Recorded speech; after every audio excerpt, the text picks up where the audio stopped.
Selamat sejahtera semua. Terima kasih kerana meluangkan masa untuk bersama-sama dalam pembentangan ini.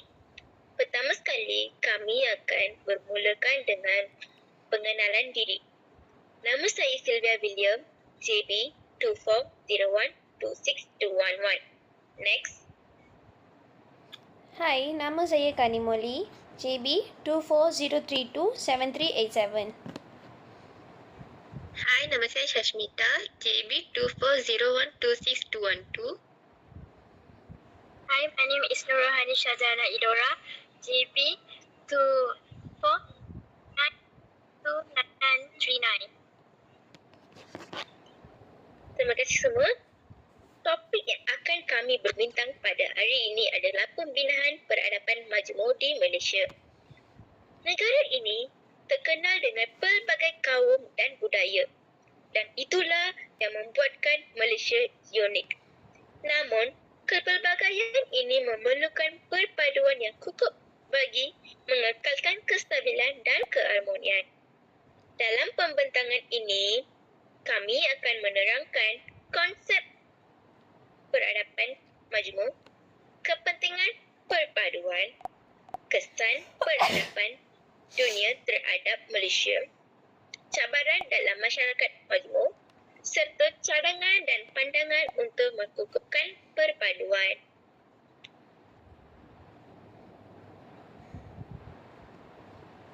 Slide kedua, konsep perpaduan majmuk. Peradaban majmuk di Malaysia bermaksud gabungan pelbagai budaya, adat dan nilai yang wujud di kalangan masyarakat Malaysia yang berbilang kaum. Dalam konteks Malaysia, kita mempunyai 3 kaum utama iaitu Melayu, Cina dan India serta beberapa kaum peribumi seperti Iban, Kadazan dan lain-lain. Setiap kaum membawa budaya dan identiti yang unik. Peradaban majmuk ini bukan sahaja membentukkan budaya Malaysia, tetapi juga memainkan peranan penting dalam ekonomi dan politik negara. Sebagai contohnya,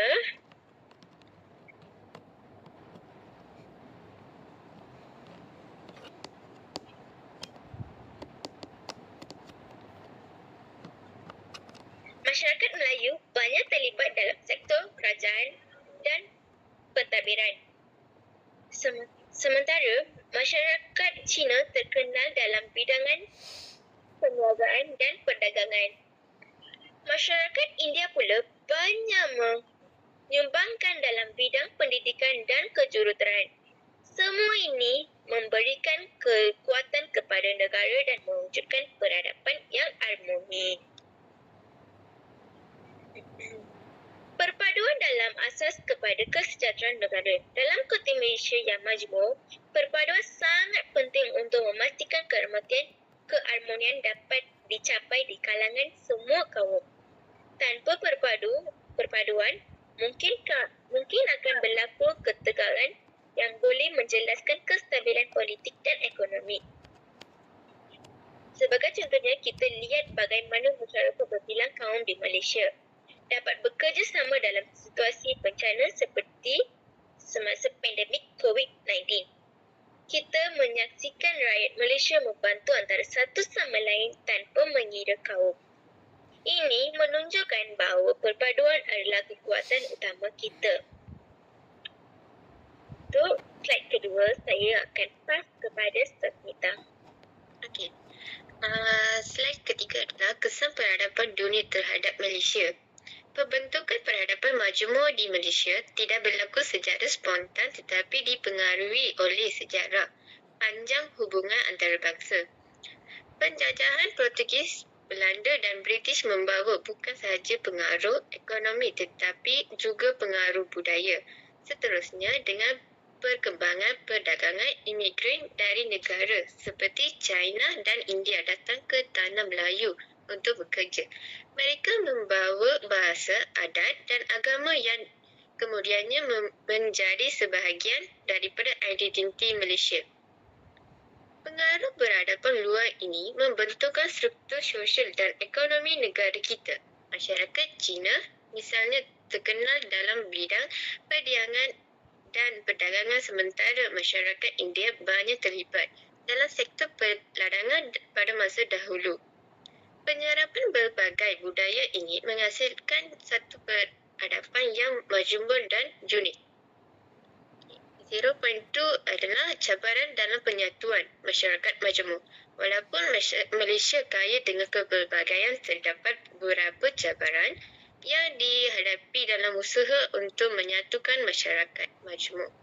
Antaranya ialah isu perkauman. Walaupun kita hidup dalam masyarakat majmuk, prasangka perkauman masih wujud dalam pelbagai bentuk seperti diskriminasi dalam pekerjaan dan pendidikan. Ini boleh menyebabkan jurang antar kaum. Kedua, stereotip dan prasangka.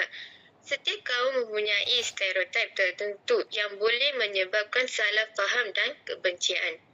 Yang ketiga adalah ketidakseimbangan ekonomi. Ketidakseimbangan sosial ekonomi antara kaum juga boleh mengundang rasa tidak puas hati. Akhir sekali adalah kepincangan dalam sistem pendidikan.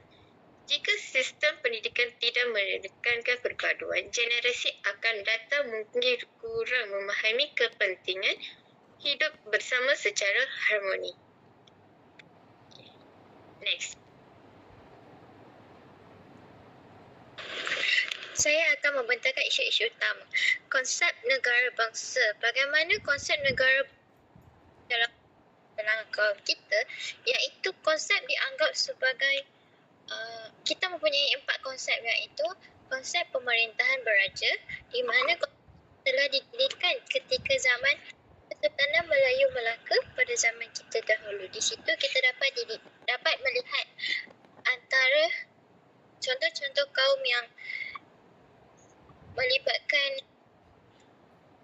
kesepahaman dalam masyarakat kita, antaranya kaum Cina, India dan Melayu.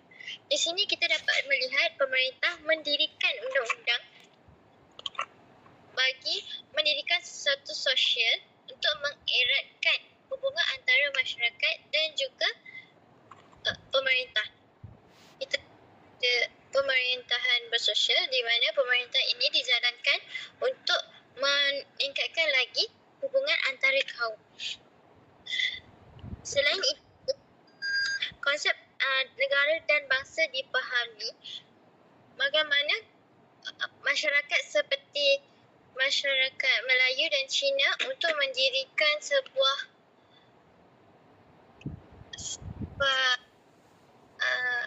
sebuah jalinan. Contohnya jalinan diplomatik antara negara.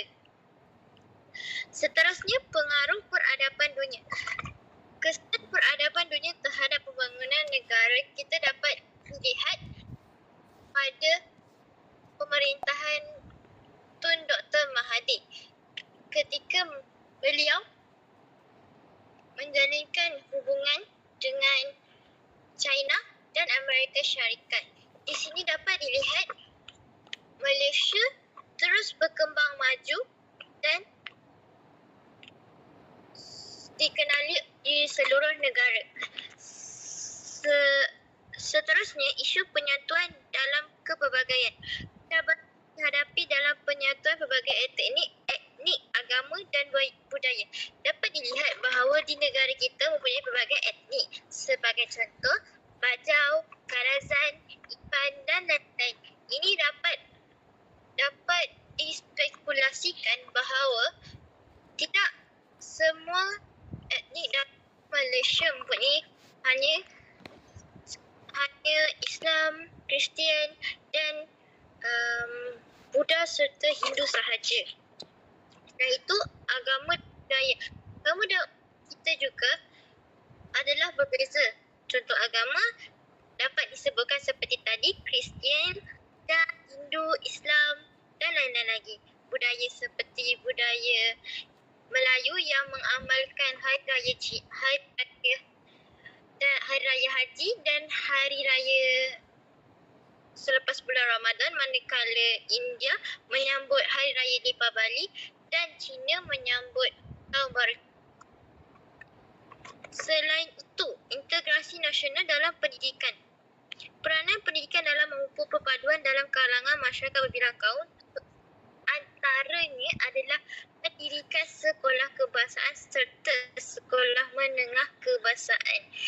Dapat dilihat, dengan cara ini kita dapat memupuk nilai-nilai murni dalam kalangan masyarakat seperti Cina, Melayu dan India untuk saling menghormati dan menghargai budaya serta budaya dan agama masyarakat lain. Berita amalan agama macam mana saya sebutkan tadi, inilah menghormati amalan keagamaan yang berbeza dalam masyarakat masuk. Contohnya Islam menghormati budaya Kristian dan India yang tidak membenarkan mereka memasuki dalam kuil atau gereja. Terima kasih. Next. Adalah analisis refleksi. Pada pandangan saya, perpaduan dalam masyarakat majmuk boleh diperkukuhkan melalui beberapa langkah. Sepertinya mengamalkan nilai toleransi dan hormat menghormati. Setiap individu perlu menghormati budaya dan agama orang lain. Ini dapat dicapai dengan lebih baik melalui pendedahan budaya sejak kecil. Selain daripada itu, aktiviti sosial yang melibatkan pelbagai kaum. Aktiviti seperti gotong royong, sukan dan festival kebudayaan yang melibatkan semua kaum dapat mengeratkan hubungan antara satu sama lain. Ketiganya ialah meningkatkan kesedaran melalui media massa. Media memainkan peranan penting dalam menyebarkan mesej perpaduan. Program televisyen dan iklan yang menggalakkan perpaduan dan penerimaan antara kaum dapat memberi impak positif. Berikut adalah beberapa cadangan untuk memperbaiki pemahaman dan aplikasi konsep perpaduan sosial, iaitu pendidikan. Perpaduan harus menjadi salah satu subjek pendidikan dalam kurikulum sekolah. Subjek seperti pendidikan sivik dan pendidikan moral harus menekankan kepentingan perpaduan.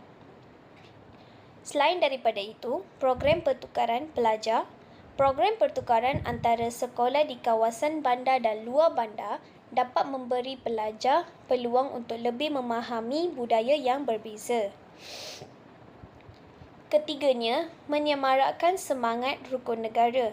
Rukun negara adalah prinsip asas perpaduan kita. Setiap rakyat Malaysia harus memahami dan menghayati prinsip-prinsip ini. Penyatuan sosial adalah asas penting dalam membina negara, bangsa dan harmoni. Selain itu, kepelbagaian di Malaysia harus dilihat sebagai kekuatan dan bukannya kelemahan. Pendidikan dan program kemasyarakatan adalah kunci kepada perpaduan jangka panjang. Sebagai contoh, melakukan aktiviti seperti kempen bagi mengeratkan silaturahim antara kaum dan masyarakat. Itu sahaja. Terima kasih.